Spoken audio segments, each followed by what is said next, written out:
माँ की आत्मा एक भावुक कहानी। आज कुछ ज़्यादा ही देर हो गई। वैसे तो वो महिला हर रोज़ 8:30 बजे तक आ जाती है। आज 9:30 बजने को आए, फिर भी नहीं आई। बिना उसके आए दुकान बंद भी तो नहीं कर सकता। उसको जो वचन दिया हूँ, क्या नाम था उसका? इतने दिनों में उसका नाम भी नहीं पूछा मैंने। ये सब बातें रामू के दिमाग में चल रही थी। कुछ दिनों पहले ही तो उसने ये डेयरी शुरू की थी। उसकी ये शॉप ज़्यादा बड़ी नहीं थी जिसमें वो दूध और बाकी मिल्क प्रोडक्ट रखता था। उद्घाटन के दिन ही पहली ग्राहक बन एक महिला उसके शॉप पर आई थी। उसकी गोद में एक छोटा बच्चा था, लेकिन बहुत ही प्यारा बच्चा था। उसने एक दूध की बोतल ली और रामू ने से बोली, भैया अभी मेरे पास सिर्फ 10 रुपए हैं, बाकी के आपको कल दूं तो चलेगा? रामू ने एक बार उसकी तरफ देखा। गरीब थी बेचारी, गले में मंगलसूत्र नहीं, माथे पर सिंदूर नहीं, शायद पति मर गया होगा बेचारी का। रामू ने अंदाजा लगाया। पुरानी मैली साड़ी को कई जगह रफ किया हुआ था। माथे से पसीने की बूंदें बह रही थी। फिर उसकी नज़र उस मासूम बच्चे पर गई जिसके मेले चेहरे पर एक निष्पाद हंसी थी, और अभी अभी आए दो दांत उस हंसी को चार चांद लगा रहे थे। रामू ने उस महिला की तरफ देखा और बोला, कोई बात नहीं बहन, आप मुझे बाद में पैसे दे देना। बड़े समाधान के साथ महिला ने रामू की तरफ देखा और बोली, भैया मैं जरूर आपको कल पैसे दे दूंगी। यहीं पास में ही उस दूसरी गली में छोटा सा घर है, वहीं रहती हूँ मैं। रामू मुस्कुराते हुए बोला, कोई बात नहीं बहन, कल पैसे ना हो तो भी चलेगा। जब आपके पास पैसे होंगे तब दे देना। फिर वह महिला वहां से चली गई। अगले दिन वह महिला पैसे लेकर डेयरी पर आई और पैसे रामू को देने लगी।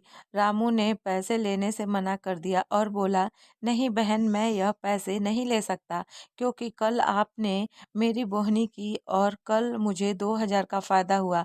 आप मेरे लिए बहुत लकी साबित हुई, इसलिए यह पैसे मैं नहीं ले सकता। रामू की कही इस बात से उस महिला को बहुत ज़्यादा खुशी हुई, क्योंकि इतने सालों बाद किसी ने पहली बार उसको लकी कहा था, वरना पति के मौत के बाद तो उसके ससुराल वालों ने उसे पनौती कहकर घर से निकाल दिया था। भैया रात को कितने बजे तक आपकी शॉप खुली रखते हैं? महिला ने रामू से पूछा। 8 बजे बंद कर देता हूँ बहन, रामू ने कहा। रामू का जवाब सुनकर महिला का चेहरा उदास हो गया। रामू को यह समझते देर नहीं लगी। उसने पूछा, कोई समस्या है बहन? अपने बच्चे और अपना पेट पालने के लिए मैं 2 घरों में झाड़ू बर्तन का काम करती हूँ। यह सब काम करते रात को 8:30 बजे घर लौट पाती हूँ। तब तक यहाँ आसपास के सभी दुकानें बंद हो जाते हैं और लाचारी से मुझे अपने बच्चे को भूखे पेट बहला फुसलाकर सुलाना पड़ता है। वह बोल नहीं सकता ना, उसी का फायदा उठाती हूँ। कहते हुए उस महिला का गला भर आया। महिला की बातें सुन रामू को बहुत बुरा लगा। फिर वह बोला, आप चिंता मत कीजिए बहन, बिना आपको दूध की बोतल दिए यह शॉप बंद नहीं होगी। लेकिन मेरी एक शर्त है। अपने आंसू पोंछते हुए महिला ने रामू की ओर देखा और पूछा, क्या शर्त है? रामू बोला, आप मुझे दूध के पैसे नहीं देंगी। यह सुन उस महिला की आंखें फिर छलक गई, लेकिन इस बार आंसू दुख के नहीं, खुशी के थे। उसे ऐसा लग रहा था जैसे इंसान के रूप में भगवान उसकी मदद करने आ गए हों। उस दिन से हर दिन 8:30 बजे वो डेयरी पर आकर दूध की बोतल लेकर जाती। धीरे धीरे 5 महीने बीत गए और धीरे धीरे महिला बीमार होने लगी। ज्यादा काम और चिंता की वजह से उसका शरीर दिन व दिन सूखता जा रहा था। ऐसे ही एक दिन रामू अपने दुकान का सारा काम खत्म कर इस महिला के आने का इंतजार कर रहा था। 9:30 बजे वो महिला आई। आज उसका चेहरा कुछ ज्यादा ही बेजान नजर आ रहा था। बीमारी के कारण आंखों के नीचे काले घेरे और ज्यादा बढ़े हुए नजर आ रहे थे। रामू ने तुरंत फ्रिज खोलकर दूध की बोतल निकाल उसे दी। फ्रिज बंद करने के लिए रामू मुड़ते हुए बोला कि बहन, आज कुछ ज्यादा ही देर कर दी। वो घूमा, तब तक वो महिला दूध की बोतल लेकर जा चुकी थी। उसने सोचा आज ज्यादा देर हो गई, इसलिए वो जल्दी चली गई होगी। बेचारी का बच्चा रोता होगा भूख से। रामू ने दुकान बंद की और घर चला गया। अगले दिन ठीक 8 बजे वो महिला शॉप पर आई और आकर बिना कुछ बोले खड़ी हो गई। हमेशा की तरह रामू ने उसे दूध की बोतल दी। कोई चीज नीचे गिरी तो उसे उठाने के लिए रामू नीचे झुका। वो चीज उठाई और सामने देखा तो वो महिला वहां नहीं थी। रामू को आज पता नहीं क्यों उस महिला में काफी बदलाव नजर आया था। उसे वो बड़ी कमजोर सी नजर आई। अगले दिन फिर 8 बजे वो महिला उसके शॉप पर आई। आज रामू ने उसका चेहरा बड़े गौर से देखा।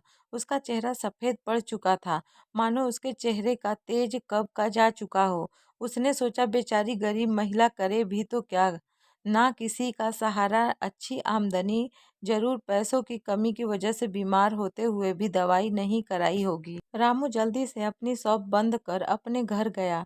घर जाकर उसने ये सारी बात अपनी पत्नी को बताई। उसकी पत्नी भी उसकी ही तरह भले स्वभाव की थी। उसे भी उस महिला की परिस्थिति पर दुख हुआ। वो रामू से बोली, ऐसा करते हैं, कल उस महिला के घर चलते हैं और उसे किसी अच्छे डॉक्टर को दिखा आते हैं। रामू को अपनी पत्नी की बात सुनकर उस पर गर्व हुआ, क्योंकि उसके विचार भी उसी की तरह दूसरों के प्रति परोपकार थे। अगले दिन सुबह दोनों उस महिला के घर जाने को रवाना हुए। रामू को उसका पता ठीक से याद था। जब वे उस छोटी सी गली में पहुंचे तब वहां एक छोटा सा मकान था, जिसके आसपास दूर दूर तक और किसी का घर नहीं था। जैसे जैसे वे उस मकान की तरफ बढ़ते जा रहे थे, वहां एक बदबू तेज होती जा रही थी। दोनों उस मकान तक पहुंचे और दरवाजा खटखटाया ही था कि वो खुल गया और वो बदबू असहनीय रूप से बढ़ गई। फिर भी दोनों अपने नाक पर कपड़ा रख उस अंधेरे मकान में घुसे, जहां बच्चे के खेलने की आवाज आ रही थी। रामू ने किसी तरह स्विच ढूंढकर मकान की लाइट जलाई और सामने जो दृश्य दोनों ने देखा, वह देखकर दोनों की आंखें फटी की फटी रह गई। उस कमरे में उस मासूम बच्चे की मां मरी हुई पड़ी थी। उसे देखकर लग रहा था कि वह 3-4 दिन पहले ही अपना देह त्याग चुकी है, क्योंकि धीरे धीरे उसका शरीर सड़ने लगा था। निर्जीव पड़े उस शरीर की आंखें देखकर लग रहा था जैसे रो रो कर सूख चुकी हो। निर्जीव होते हुए भी उस महिला की दोनों आंखें अपने बेटे को ही देख रही थी।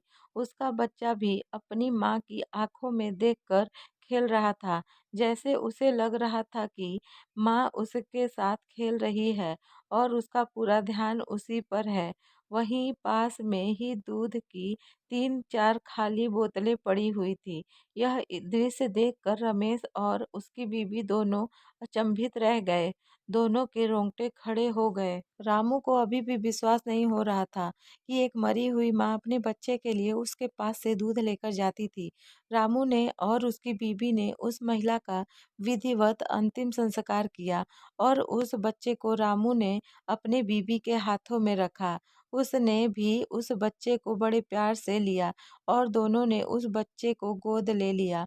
रामू को अपनी पूरी जिंदगी यह ध्यान रहा कि उस बच्चे की माँ अभी भी उसके साथ है और उस पे नज़र रखी हुई है। दोस्तों, अगर आपको ये कहानी अच्छी लगी हो तो प्लीज़ वीडियो को लाइक और चैनल को सब्सक्राइब करें।